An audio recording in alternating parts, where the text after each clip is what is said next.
మైసూరు నమస్కారం అండి. మీరు చూస్తుంది బిఎన్ రైతు నేస్తం ఛానల్. ఈరోజు టాపిక్ ఏంటంటే పత్తిలో వచ్చే కలుపు గురించి మన ఈరోజు టాపిక్ అండి. ఎందుకంటే స్టార్టింగ్ లో మనం పత్తి వేస్తూ ఉంటాం కాబట్టి ముందే మనం కలుపు నివారణ చేసే విధంగా ప్రత్యామ్నాయ మార్గాలు ఉన్నాయి. దానికి సంబంధించిన మందుల పేరు గురించి చెప్తాను మీకు. ఆ విధంగా ఈ వీడియో స్కిప్ చేయకుండా ఎండింగ్ వరకు చూడండి. కొత్తగా చూస్తున్నవారైతే సబ్స్క్రైబ్ చేసుకోండి, లైక్ చేయండి, షేర్ చేయండి. మనం ఈ జూన్ మాసంలో పత్తి వేసే రైతులకి మెయిన్ ప్రధానంగా మనం ఎదుర్కొనే సమస్య ఏంటంటే కలుపు సమస్య. ఈ కలుపు సమస్య మనకు ఇప్పుడు పత్తి వేసే రైతులు రెండు విధాలుగా వేసుకుంటారు. ఒకటేమో వర్షం పడక ముందు పొడి దిక్కులో వేసుకునే వారు ఉంటారు విత్తనం. రెండోది వర్షం పడ్డ తర్వాత సాళ్లు తీసుకొని ఆ విధంగా విత్తనాలు వేసుకోవడం ఉంటుంది. కాబట్టి మనకు వేయడంతో ఇప్పుడు ఆ భూమిలో ఎక్కువ కలుపు గింజలు ఉంటాయి కాబట్టి అవి పత్తితో పాటు మొలుస్తూ ఉంటాయి. ఆ కలుపు నివారించడానికి మనం ఈరోజు చేసే మందు ఏంటంటే పెండి మిథాలియన్ అండి. పెండి మిథాలియన్ అనేక రకాల కంపెనీల్లో దొరుకుతూ ఉంటుంది. ఇప్పుడు మనం సజెస్ట్ చేసే ఏంటంటే పండోరా ఒకటి. పండోరా అనేది స్మాల్ కంపెనీ సంబంధించిన పండోరా. తర్వాత స్టాప్ మ్యాక్స్ బిఎస్ కంపెనీ వారిది. ఈ వీటిలలో పెండి మిథాలియన్ 38.7% ఈసీగా ఉంటుంది.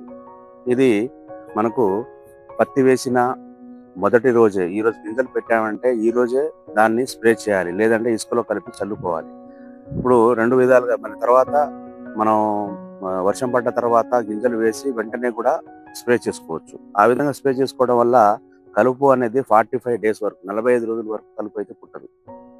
కాబట్టి రైతులు ఏం చేయాలంటే ఈరోజు పత్తి గింజలు వేస్తే కంపల్సరీ 24 అవర్స్ లోపు, 24 గంటల లోపు అది స్ప్రే చేసుకుంటే అది పనిచేస్తుంది. ఎందుకంటే అది ఇప్పుడు మనం ఈ రోజే దున్ని ఈ రోజే వేసామనుకోండి, కొంచెం దాంట్లో తేమ శాతం ఉంటుంది.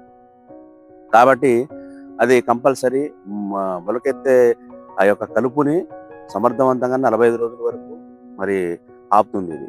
తర్వాత తేమ అనేది ఎక్కువగా ఉంటే ఎక్కువ పని చేస్తుంది. తేమ ఉండేటట్టు చూసుకోండి కంపల్సరీ. ఇది స్ప్రే చేసే రైతులు కంపల్సరీ ఎక్కువ చాలా మంది కొంతమంది చేస్తూ ఉంటారంటే ఇసుకలో కలిపి చల్లుతూ ఉంటారండి. ఇసుకలో కలిపి చల్లడం, లేదంటే యూరియాలో కలిపి చల్లుతూ ఉంటారు. కానీ అది ఒక చోట పడుతుంది, ఒక్కో చోట పడదు. కాబట్టి 100% నేను ఇచ్చే సలహా ఏంటంటే స్ప్రే చేసుకోండి. స్ప్రే చేయడం వల్ల మీకు కంపల్సరీ భూమి అంతా తడుస్తుంది. కాబట్టి ఆ కలుపు అనేది పుట్టదు. కంపల్సరీ ఇప్పుడు కలుపు ఉండదు కాబట్టి 45 రోజుల వరకు మనకు చాలా వరకు బెనిఫిట్ ఉంటుంది.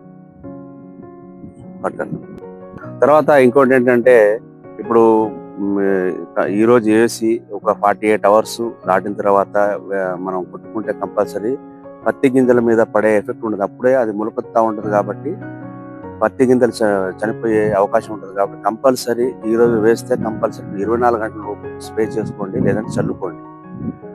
అదేవిధంగా మరి వర్షం పడ్డ తర్వాత ఒకవేళ వేసేవారు ఉంటే 48 గంటల లోపు కొట్టుకోండి, స్ప్రే చేసుకోండి. Okay correct.